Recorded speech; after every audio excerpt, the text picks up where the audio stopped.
찬송가 191장을 부르시겠습니다. 191장 찬송을 부르시겠습니다.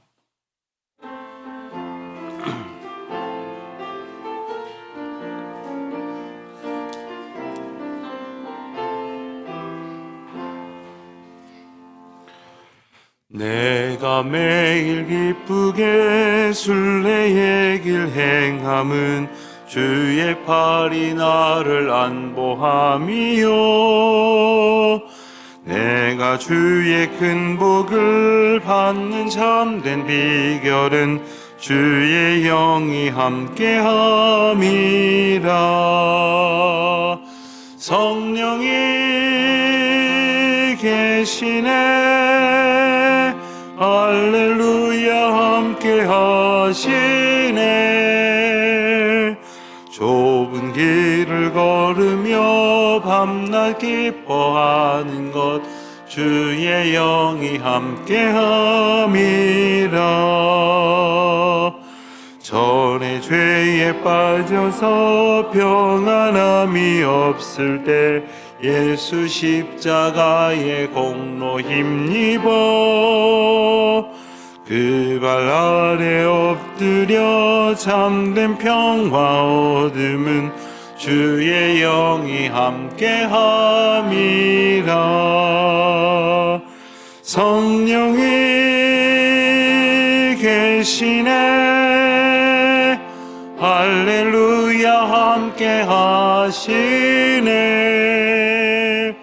좁은 길을 걸으며 밤낮 기뻐하는 것 주의 영이 함께함이라.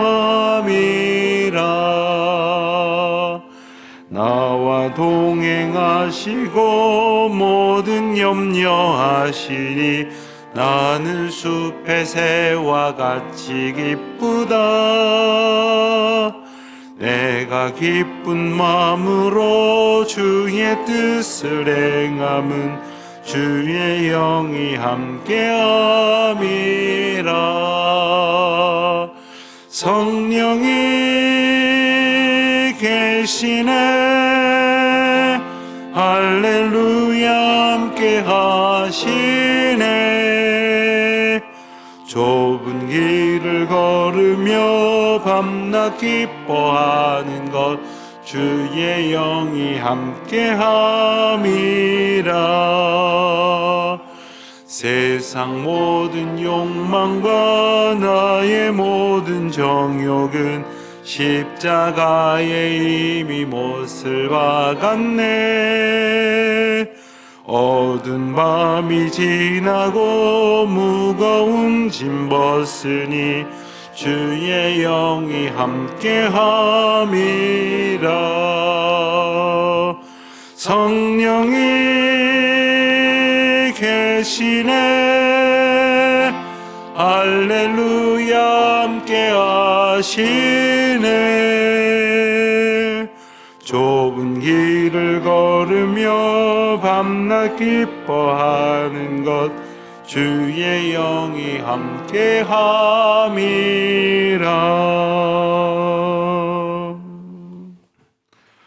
기도하시겠습니다. 하나님, 이 아침도 주님의 은혜를 저희에게 허락하여 주셔서 감사를 드립니다. 이처럼 주의 전에 나와 이 아침을 시작할 수 있도록 저희에게 건강도 주시고 믿음도 주시고 하나님의 은혜 가운데에 살고자 하는 참된 소망을 허락하신 것을 감사드립니다. 주님께서 인도하시는 그 믿음의 삶을 살아갈 수 있도록 저희에게 힘과 능력을 덧입혀 주셔서 오늘 하루 그 믿음의 길에서 넘어지지 않도록 주님 저희를 꼭 붙들어 주시기를 기도하옵나이다. 저희에게 맡겨주신 사명과 저희에게 허락하신 귀한 책무를 잘 감당하기를 힘쓸 때에 주님의 허락하시는 은혜 가운데에 하나님께는 영광이 되게 하시고 또 저희가 마주하고 있는 모든 이들에게는 주의 말씀을 증거하는 소중한 시간 되게 하여 주시기를 기도하옵나이다. 오직 주님을 기쁘시게 하는 것이 무엇인지를 묵상하는 가운데에 주님이 허락하신 믿음으로 주님을 기쁘시게 하게 하옵시고, 또한 저에게 맡기신 일들을 저희의 능력으로가 아니라 오직 주님의 능력에 힘입어 감당하기를 겸손히 기도하며 소원하는 저희 모두가 되게 하여 주시기를 기도드립니다. 하나님 아버지, 저희가 살아가고 있는 이 땅, 이 세상은 하나님 거룩하신 주권을 인정하지 아니하는 많은 사람들 그 가운데에 저희들이 살고 있습니다. 하오니 저희들에게 온전한 믿음을 덧입혀 주셔서 세상 풍조에 휩쓸리지 않도록 굳건한 믿음으로 서게 하여 주시기를 기도드립니다. 주님, 저희들에게 그와 같은 믿음 주신 것처럼 저희의 자녀들에게도 그와 같은 믿음을 허락하여 주시기를 간절히 바라고 기도드립니다. 또한 저희들이 그들에게 믿음을 잘 전하고자 하시는 하나님의 뜻을 온전히 수행할 수 있도록 은혜의 통로가 되게 하시고 믿음의 사명을 온전히 전달하는 주님의 사명자가 되게 하여 주시기를 또한 기도드립니다. 하나님, 저희의 자녀들이 그 믿음의 길에서 걸어갈 때에 이 세상과 마주하는 모든 시간마다 주님의 은혜를 덧입혀 주시옵시고, 저들이 공부하며 이 세상에서 성공을 꿈꾸지만 하나님의 은혜 가운데에 그 또한 사명 가운데 있음을 기억하게 하여 주시옵시고, 특별히 우리 장성한 자녀들, 특별히 많은 믿음의 젊은이들이 주님의 곁을 떠나버리고 세상에 허탄한 것을 쫓아가는 이 참으로 안타까운 세대 속에 저희들이 우리 자녀들을 바라보며 기도하오리. 우리 젊은이들에게 하나님을 향한 마음을 다시금 불일 듯 일게 하여 주시기를 원하옵고, 또한 저들이 주님만을 온전한 믿음의 소망으로 품고 또 주님의 말씀만을 우리의 삶의 지표로 받아들이며 살아갈 수 있도록 은혜를 더하여 주시기를 기도하옵나이다. 하나님, 오늘도 하나님의 은혜 가운데 저희들이 이 아침 모여 주님 앞에 말씀을 사모하며 또 기도할 제목을 기억하여 주님 앞에 아뢰입니다. 그저 습관처럼 내가 원하는 것들, 내가 바라는 것들을 나열하는 것이 아니라 정말 주님께서 저희들의 삶 가운데에 또 저희들이 기도하고 소원하는 이 문제들의 모든 상황 속에서 무엇을 원하시고 또 무엇을 일깨워 주시는지를 깨우쳐 알아갈 수 있도록 도와주시옵소서. 하나님, 아직도 그치지 아니하는 이 감염병의 세대 속에서 많은 것들이 회복되었다고 말들 하지만 여전히 근심과 염려 속에 있는 저희들의 연약함을 불쌍히 여겨 주시옵시고, 하나님, 이 세대가 이 모든 고통과 어려움 속에서 주님을 신뢰하고 더욱 의지하며 주님만을 바라보며 또한 주님의 뜻을 저희의 마음 가운데에 품을 수 있도록 성령 하나님 일깨워 주시기를 기도드립니다. 하나님, 오늘도 특별히 병중에 있는 우리 교우들이 있음을 기억하여 주시옵소서. 연약함 가운데에 또 코로나로 아직 후유증을 겪고 있는 모든 분들에게, 특별히 연로하신 이 어르신 성도님들에게 하나님의 특별하신 은혜를 베풀어 주시옵시사 그 하루하루의 시간이 주님과 동행하는 평안의 시간이 되게 하여 주시옵시고, 외롭지 않게 하여 주시옵시고, 두렵지 않도록 주님 지켜주시기를 간절히 기도하옵나이다. 하나님, 저희에게 허락하여 주신 모든 기도의 시간을 통하여 주님의 뜻을 알아가는 기쁨을 충만케 하옵시고, 이 아침이 그러한 은혜의 시간이 될 수 있도록 주여 함께하여 주시옵소서. 오늘도 주의 백성들 한 걸음 한 걸음 모든 순간마다 보호하여 주시옵시고, 오늘 저녁 금요 기도회로 다시 모일 때까지 주의 백성들의 하루를 주님 주장하여 주시고 주님만 영광을 받으시옵소서. 감사드리오며 우리 주 예수 그리스도의 이름으로 기도하옵나이다. 아멘. 고린도전서 2장 10절로 16절까지 말씀을 보겠습니다. 고린도전서 2장 10절로 16절까지 말씀, 우리 다 같이 한 목소리로 봉독합니다. 2장 10절부터 봉독합니다. 오직 하나님이 성령으로 이것을 우리에게 보이셨으니 성령은 모든 것 곧 하나님의 깊은 것까지도 통달하시느니라. 하나님의 일을 사람의 속에 있는 영 외에 누가 알리요? 이와 같이 하나님의 일도 하나님의 영 외에는 아무도 알지 못하느니라. 우리가 세상의 영을 받지 아니하고 오직 하나님으로부터 온 영을 받았으니 이는 우리로 하여금 하나님께서 우리에게 은혜로 주신 것을 알게 하려 하심이라. 우리가 이것을 말하거니와 사람들이 제가 가르친 말이로 하냐고 오직 성령께서 가르치신 것으로 하니 영적인 일은 영적인 것으로 분별하느니라. 육에 속한 사람은 하나님의 성령의 일들을 받지 아니하나니 이는 그것들이 그에게는 어리석게 보임이요 또 그는 그것들을 알 수도 없나니 그러한 일은 영적으로 분별되기 때문이라. 신령한 자는 모든 것을 판단하나 자기는 아무에게도 판단을 받지 아니하느니라. 그리스도의 마음을 알아서 가르칩니다. 그러나 우리가 그리스도의 마음을 가졌느니라. 아멘. 우리가 그 미술 작품 전시회 같은 데 가서 이렇게 보면 이 그림이 무엇을 의미하고 있는 것일까? 작가가 무슨 메시지를 여기에 담아 두었을까? 잘 모르겠다 하는 생각을 할 때가 있을 것입니다. 이 작가의 의도, 작가가 가지고 있었던 정신과 뜻을 우리가 알지 못하면 그 작품을 온전히 보지 못하게 될 것이고 이해하지 못하게 될 것입니다. 마찬가지입니다. 세상을 다스리시고 운행하시는 하나님의 뜻, 그 메시지를 알지 못하면 우리가 세상을 살아가고 있습니다마는 우리가 세상을 깨달을 수가 없습니다.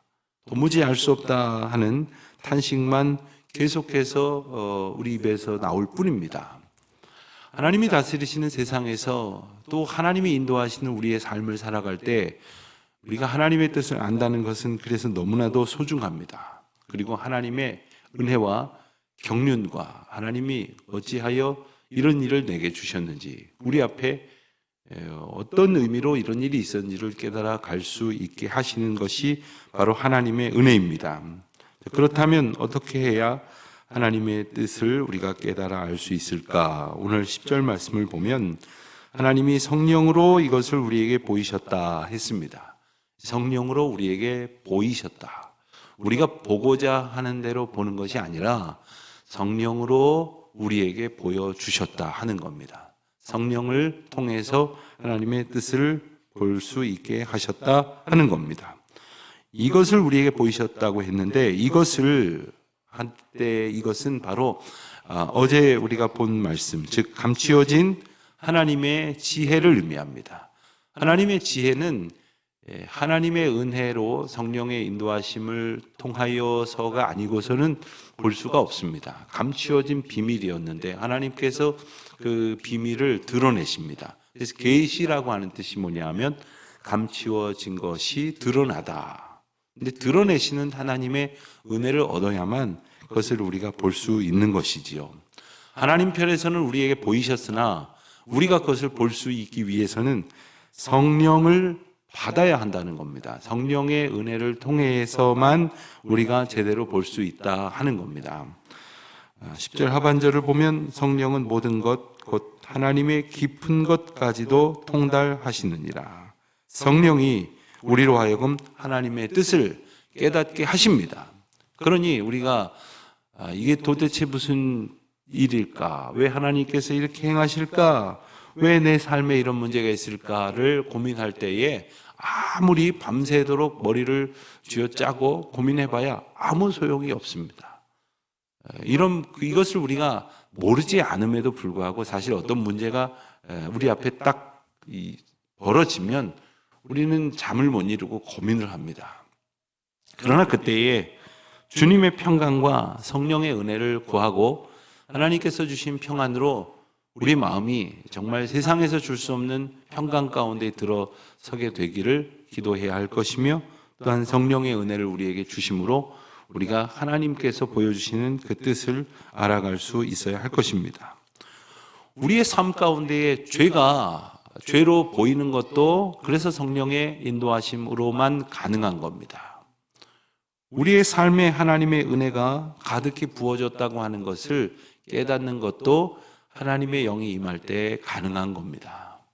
우리가 지금까지 죄 가운데 살았고 또 지금까지 하나님의 무수한 은혜 가운데 살았지만 하나님의 은혜로 허락하시는 하나님의 영이 아니고서는 그 죄된 것도 깨닫지 못하여 자기가 깨끗한 줄 알고 또 은혜인 것도 깨닫지 못해서 하나님의 아무 은혜도 나는 받은 바 없다, 그런 참담한 말을 하게 될 때가 있지만 하나님의 영으로 말미암아 우리는 이것을 보게 됩니다. 그래서 회개해야 될 것은 회개하게 하시고 감사해야 될 것은 감사하게 하시는 것이죠.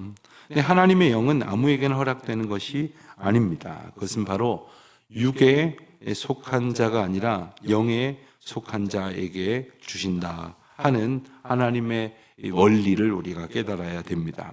11절 말씀을 보면 사람의 일을 사람의 속에 있는 영 외에 누가 알리요? 그렇습니다. 사람도 그 마음 가운데 있는 그의 생각을 그의 영이라고 표현했는데 그의 뜻, 그의 의지, 그것을 알지 못하고 어떻게 그 마음을 이해할 수 있겠습니까? 사람이 사실 자기가 자기 자신을 이해 못할 때가 있어요.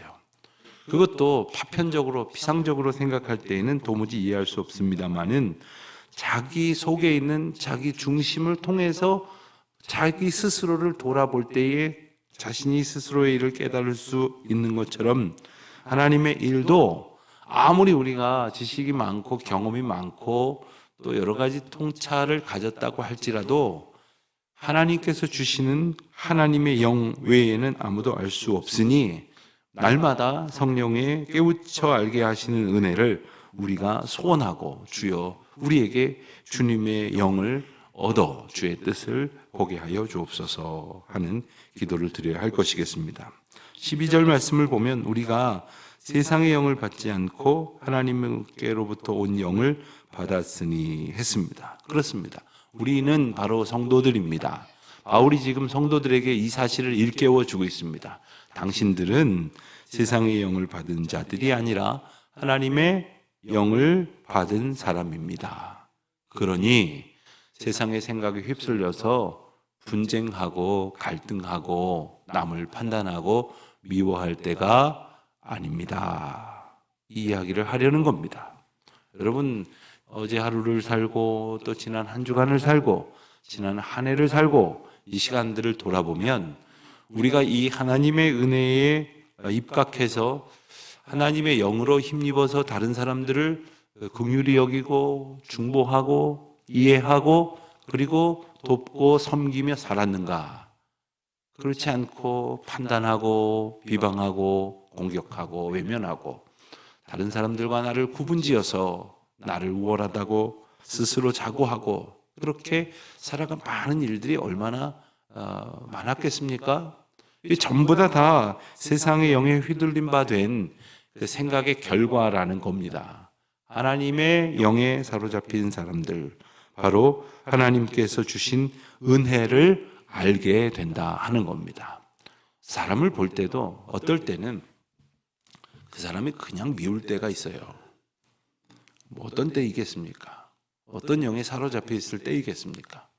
그러나 조금 전 미워하는 생각이 들 때와 아무것도 달라지지는 않았어요. 그러나 참 사랑스러워 귀하게 여겨질 때가 있습니다. 참 귀한 상대를 내 앞에 주셨다. 그가 자녀일 수도 있고 부모님일 수도 있고 배우자일 수도 있고 성도일 수도 있고 이웃일 수도 있습니다.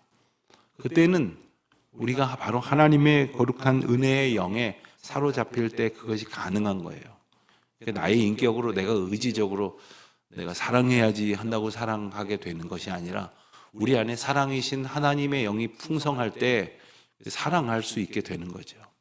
어떤 사람은 특히 이제 젊었을 때 그런 일들이 많은데 아주 똑똑한 체 하면서 남을 판단하려고 합니다. 이러쿵저러쿵 말이 많습니다. 그리고 자기 자신이야말로 객관적이라고 스스로 아주 자기를 좌로나 우로나 치우치지 않는다고 그렇게 높입니다. 그러나 가만히 보면 그것은 어디에서도 욕을 덜 먹으려고 하는 아주 어리석은 마음입니다. 하나님의 영에 사로잡히게 되면 하나님께서 주시는 그 마음이 기준이 됩니다. 그래서 그 마음과 같지 아니한 사람한테는 당연히 싫은 소리를 듣겠죠. 당연히 틀렸다라는 말을 듣겠죠. 그리고 누구에게나 옳다는 소리 듣는 것, 그게 사탄의 유혹입니다. 우리는 하나님께로부터 옳은 자라는 인정을 받아야 됩니다.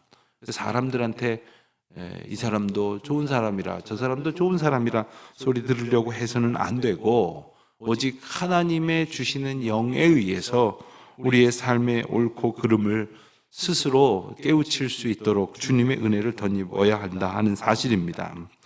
12절 말씀에 말씀하시는 바는 하나님께 부름받은 우리는 세상의 영이 아니라 하나님께로 온 영을 받았다 하는 거죠. 왜냐하면 하나님의 은혜를 깨달아 알게 하시도록 하나님께서는 우리에게 하나님의 영을 부어주셨다는 겁니다.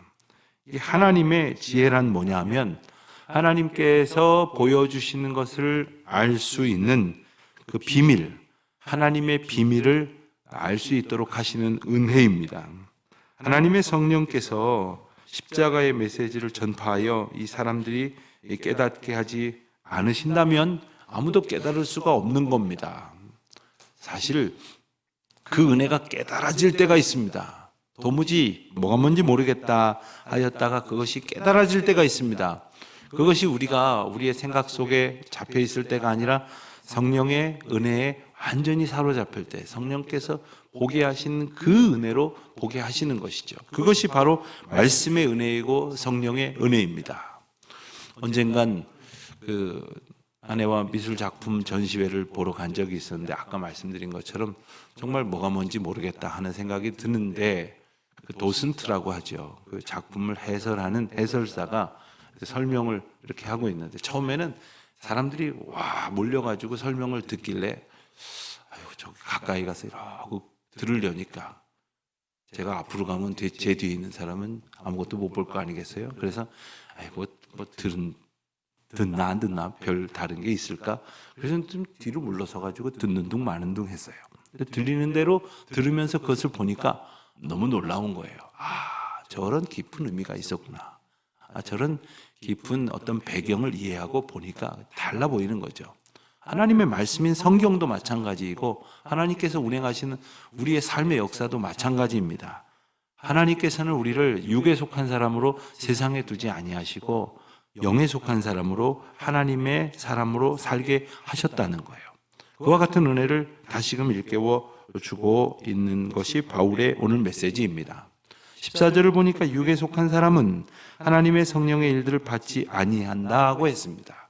여기서 말한 육에 속한 사람은 영어 성경 중에 NIV 버전에 보면은 이것을 뭐라고 번역했냐면 성령이 없는 사람이다 이렇게 번역을 했습니다. 육에 속한 사람, 즉 성령이 없는 사람, 성령에게 붙들림 바 되지 않은 사람, 그는 세상에 속한 사람이고 세상의 지배를 받고 세상의 인도함을 받는다는 겁니다. 그럼 우리가 꼭 같은 한 사건을 보고도 어떤 생각을 가지고 있는 주장의 경도가 돼가지고 전혀 다르게 볼 때가 있습니다.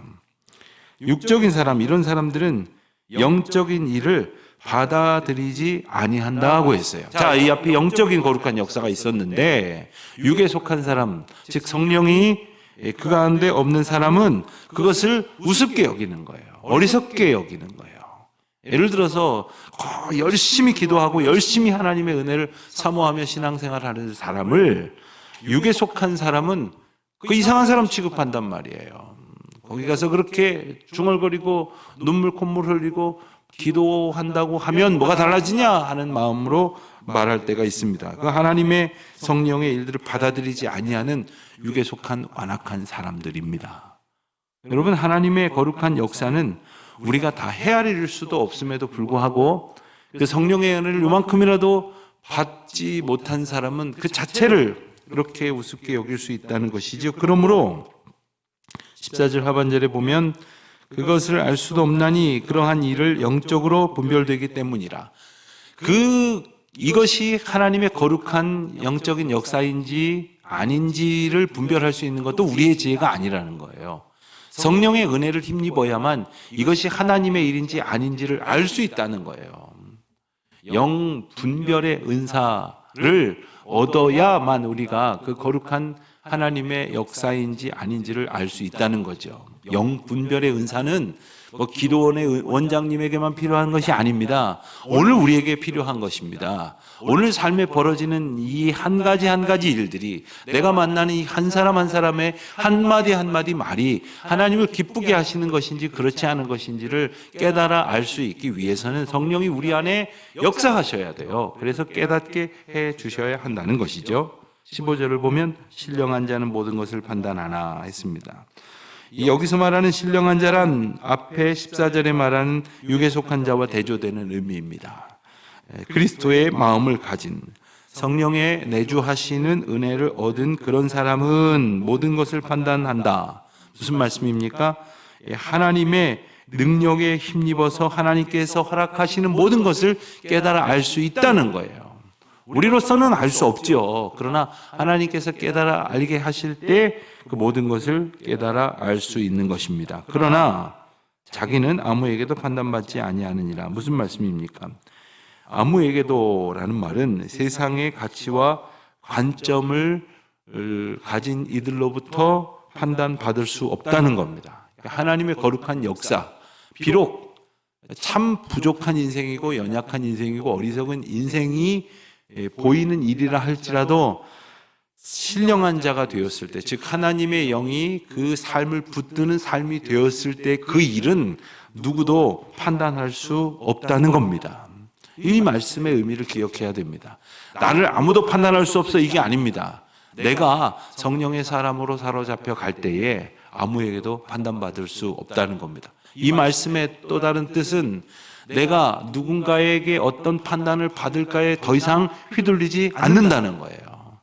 성령에 온전히 사로잡힌 사람이 그래서 담대함을 갖는 겁니다.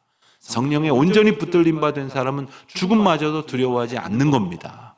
그러나 여러분, 뭐가 제일 두렵습니까? 목회하다 보니까 누가 뭐라고 했다더라, 누구가 뭐라고 했다더라, 특히 뭐 장로님들이 뭐라고 했다더라, 되게 신경 쓰일 거 아니겠어요? 그거 신경 쓰기 시작하면 목회 못하는 거예요.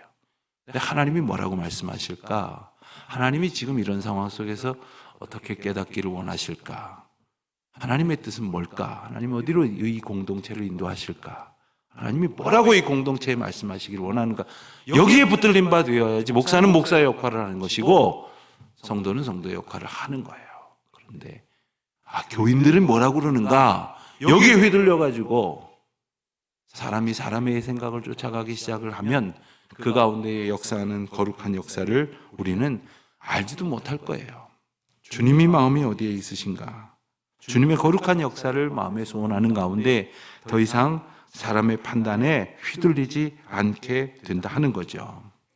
16절 말씀 보면 누가 주의 마음을 알아서 주를 가르치겠느냐? 이 말씀은 이사야 40장에 나오는 여러 구절 가운데에 한 구절을 인용하신 말씀입니다. 이사야 40장 12절로부터 이와 같은 말씀이 쭉 이어지는데 제가 12절, 13절만 읽어드리겠습니다. 누가 손바닥으로 바닷물을 헤아렸으며 뼘으로 하늘을 쟀으며 땅의 티끌을 되에 담아 보았으며 접시 저울로 산들을 막대 저울로 언덕들을 달아 보았으랴. 누가 여호와의 영을 지도하였으며 그의 모사가 되어 그를 가르쳤으랴. 이사야 선지자는 하나님의 위대하심과 성령의 주권적인 역사에 대해서 일찍이 이와 같은 말씀으로 예언하셨습니다. 오늘 말씀에서 바울은 그와 같은 지혜를 통찰하여 다시금 인용하여 깨우칩니다. 누가 주의 마음을 알아서 주를 가르치겠느냐? 그러나 우리가 그리스도의 마음을 가졌느니라. 그렇습니다. 하나님께서 우리에게 그 마음을 주실 때 그 마음을 소유한 사람이 되고 하나님께서 그것을 보여주실 때 우리는 볼 수 있고 하나님께서 깨닫게 하실 때에 깨달을 수 있다는 것입니다. 우리가 그리스도의 마음을 가졌느니라 하는 것은 바로 하나님께서 우리에게 갖게 하셨다라는 뜻이에요. 주셨다라는 말씀입니다. 그러므로 영적인 것과 육적인 것이 극적으로 대조되어지는 세상 속에서 끊임없이 영적인 것과 육적인 것이 우리에게 다가오는 닥쳐오는 그러한 세상 속에서 하나님의 거룩한 역사를 분별하여 그것을 붙들 수 있도록 인도하시는 하나님의 영에 온전히 사로잡혀서 그리스도의 마음을 받는, 그래서 그리스도의 마음을 가졌노라고 감사함 가운데 고백하는 저와 여러분 되시기를 주의 이름으로 축원드립니다. 기도하겠습니다. 하나님 아버지 감사합니다. 어리석은 저희들 주님의 마음을 갖게 하여 주셔서 감사합니다. 이 하루도 오직 주님의 마음에 온전히 붙들림 바 되어 살게 하여 주시옵소서. 예수님의 이름으로 기도드립니다. 아멘. 하늘에 계신 우리 아버지, 아버지의 이름을 거룩하게 하시며 아버지의 나라가 오게 하시며 아버지의 뜻이 하늘에와 같이 땅에서도 이루어지게 하소서. 오늘 우리에게 일용할 양식을 주시고 우리가 우리에게 잘못한 사람을 용서하여 준 것 같이 우리 죄를 용서하여 주시고 우리를 시험에 빠지지 않게 하시고 악에서 구하소서. 나라와 권능과 영광이 영원히 아버지의 것입니다. 아멘.